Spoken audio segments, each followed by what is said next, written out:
Assalamualaikum warahmatullahi wabarakatuh. Di sini saya akan menjawab soal nomor 1, yaitu tentang statistik dan deskriptif. Jadi di sini pertama-tama kita tuliskan dulu datanya di SPSS. Nanti kita masukkan data yang tertera dalam soal UTS. Di sana nanti kita bisa tuliskan subjek, usia, tinggi badan, dan fungsi paru. Oke, yang pertama kita tuliskan dulu namanya itu subjek. Nah, di sini kita kasih tipenya numerik karena nanti di subjek itu adalah nomor ya. Oke. Nanti setelah subjek kita juga akan memasukkan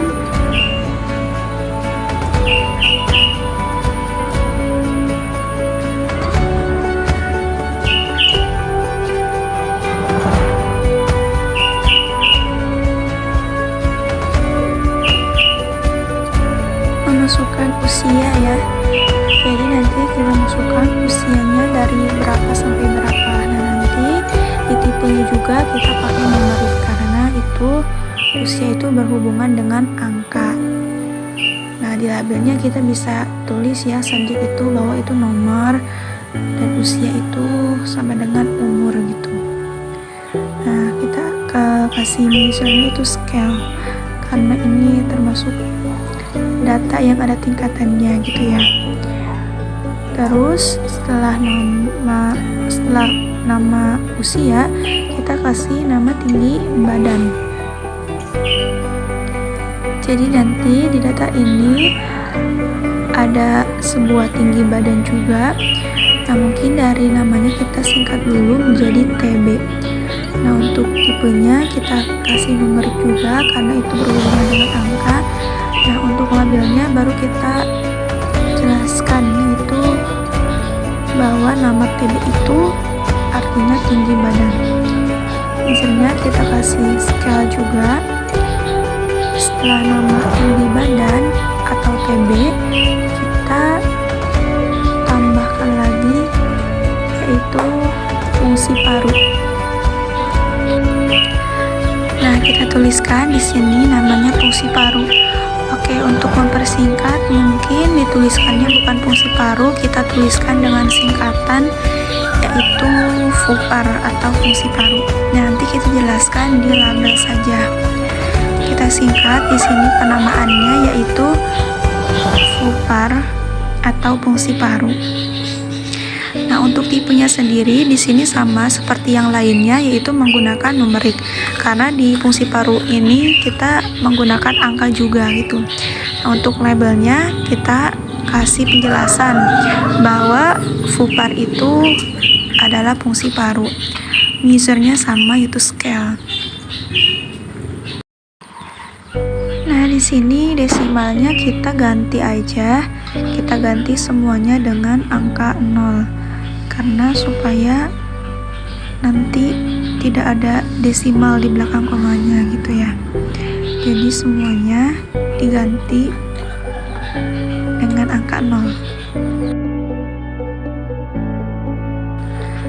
Nah, setelah itu kita masuk ke data view. Di sana kita tuliskan data-datanya. Untuk di soal UTS ini yang pertama datanya ada 13. Jadi nanti kita tuliskan subjeknya sebanyak 13.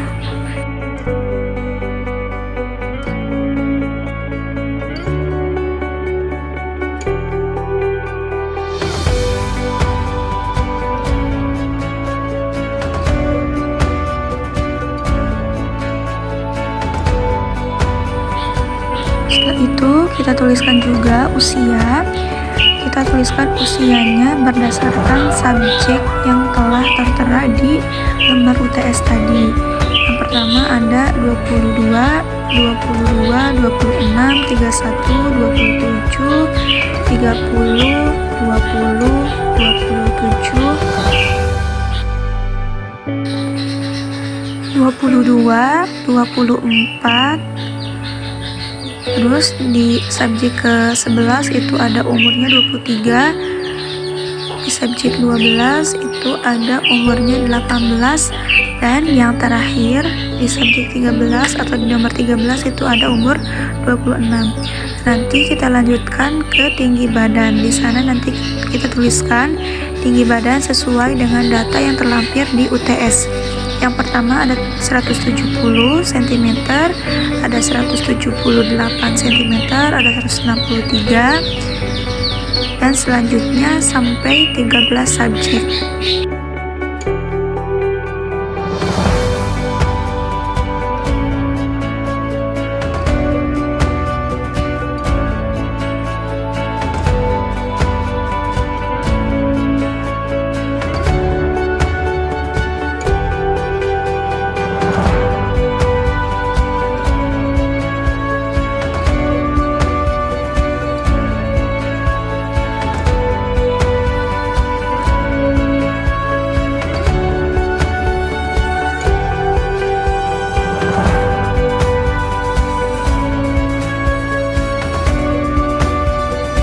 Setelah tinggi badan itu terisi semua, kita masuk ke fungsi paru atau VUPAR tadi. Di sana kita tuliskan semua data-datanya. Oke, nanti kita samakan juga supaya tidak ada desimal gitu ya. Jadi nanti aliknya juga kita ganti semuanya center supaya datanya itu lebih rapi dan berada di tengah. Kita ubah dari rata kiri menjadi rata tengah. Oke, di sini kita masukkan fungsi parunya. Nah, untuk komanya kita pakai titik saja. Kita masukkan datanya sesuai dengan data yang terlampir di UTS. Kita masukkan semuanya sampai 13 subjek.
Selanjutnya kita lakukan analisis untuk usia, tinggi badan, dan fungsi paru. Pertama kita lakukan analisis pada usia atau umur ya.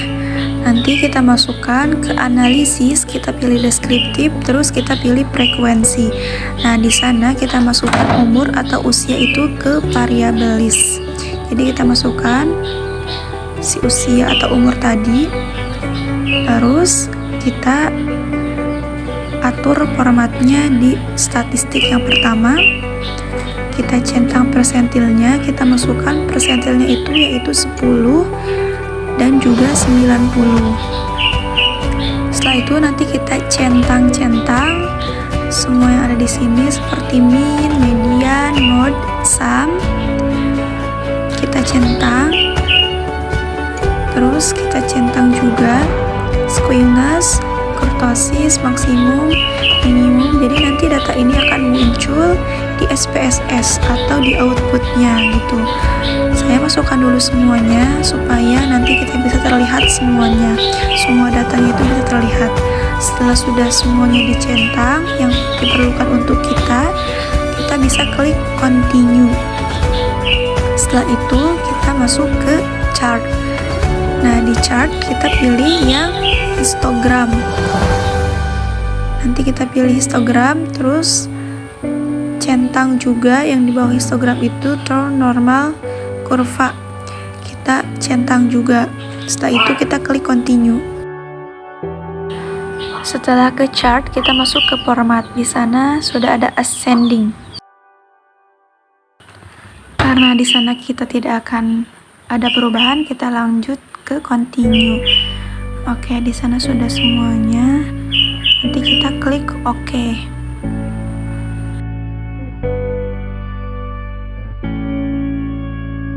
Setelah kita klik OK, akan muncul outputnya seperti ini. Jadi di sini ada sebuah data frekuensinya untuk data umur. Yang kedua, kita lakukan analisis frekuensi untuk tinggi badan. Jadi kita sekarang lanjutnya ke tinggi badan, karena tadi sudah usia atau umur, selanjutnya itu tinggi badan. Oke, kita lanjutkan ke variabel. Oke, karena semuanya sudah sama, sudah sesuai yang awal, langsung kita lanjut. Selanjutnya klik OK. Akan muncul outputnya seperti ini, frekuensi untuk tinggi badan. Di sana muncul statistiknya dan juga histogramnya. Begitupun untuk analisis frekuensi fungsi paru, caranya sama seperti yang tadi. Selanjutnya kita akan menguji normalitas. Yang pertama kita masuk ke analisis, nanti di sana ada non parametric test. Jadi di sana nanti kita klik dan ada satu sampel KS. Jadi kita klik juga di sana. Nah, di sini ada data-datanya, nanti kita masukkan tinggi badan dan fungsi paru ke tes variabel listnya, karena itu yang akan kita jadikan acuan untuk sampel tesnya.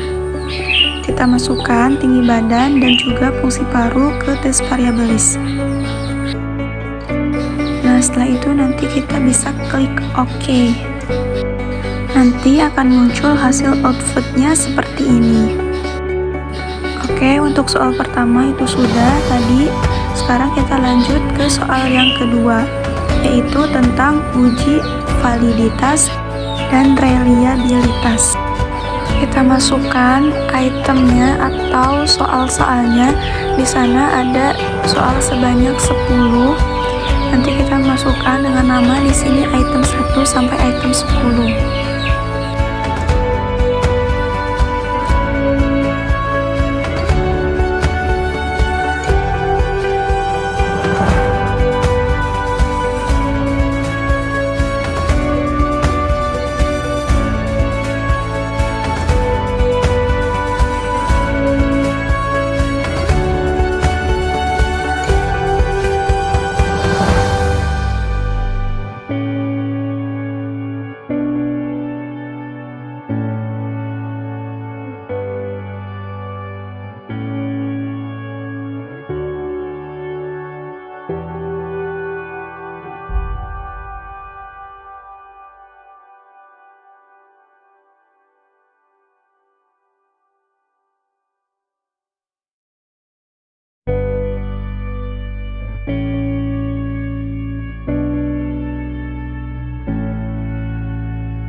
Setelah itu kita masukkan data-datanya atau skor di setiap soalnya.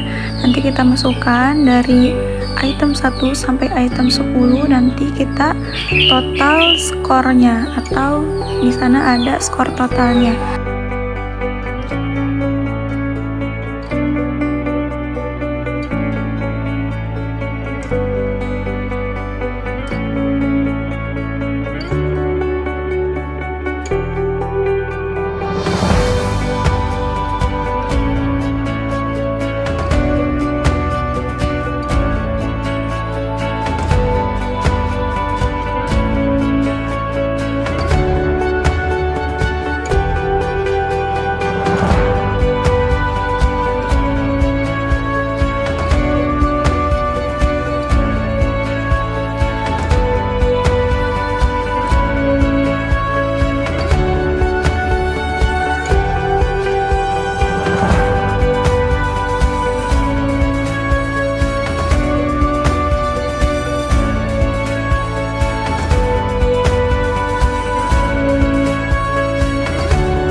Untuk pengelolaan datanya, kita masuk ke analisis, nanti kita pilih scale dan kita pilih reliability analysis.